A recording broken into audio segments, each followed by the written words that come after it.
ഇന്നൊരു 4 മണി പലഹാരം ഉണ്ടാക്കുന്ന വീഡിയോ ആണേ. ബോണ്ടയാണ് ഉണ്ടാക്കാൻ പോകുന്നത്. അമ്മയുടെ റെസിപ്പിയാണേ. കടയിൽ കിട്ടുന്ന ബോണ്ടയുടെ അതേ ടേസ്റ്റ് ഒന്നുമല്ല, എന്നാൽ അതിനേക്കാൾ 100 ഇരട്ടി ടേസ്റ്റാണ് അമ്മയുടെ ബോണ്ടയ്ക്ക്. തേങ്ങ ചെറുതായിട്ട് അരിഞ്ഞത് നെയ്ക്കകത്തിട്ടിട്ട് മൂപ്പിച്ചെടുക്കണം. ഇത് നമ്മുടെ വീട്ടിലുണ്ടായ പാളാന്തോടനാണ്. അതിനകത്തുനിന്ന് ഒരു 4-5 പഴം എടുക്കുക.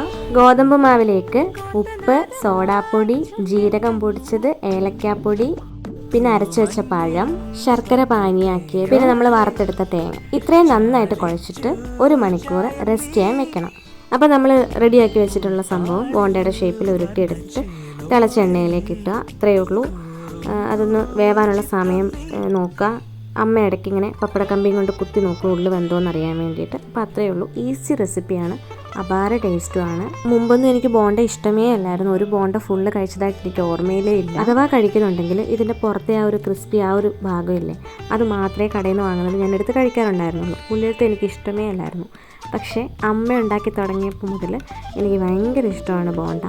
ഇത്രയും ടേസ്റ്റി ആയിട്ടുള്ള ബോണ്ട ഞാൻ കഴിച്ചിട്ടേ ഇല്ല. അപ്പോൾ ചായയുടെ കൂടെ ഇത്രയും ബെസ്റ്റായിട്ടുള്ളൊരു കോമ്പിനേഷൻ ഇല്ല എന്ന് തന്നെ പറയാം. ഇന്ന് വൈകിട്ട് അമ്മയുടെ കൂട്ടുകാരി മോളും വന്നിട്ടുണ്ടായിരുന്നു. നമ്മളെല്ലാവരും വർത്താനമൊക്കെ പറഞ്ഞ് ബോണ്ടയൊക്കെ കഴിച്ചു. നല്ലൊരു മഴയും പെയ്തു. അപ്പോൾ അടിപൊളി ഒരു ഈവനിങ് ആയിരുന്നു.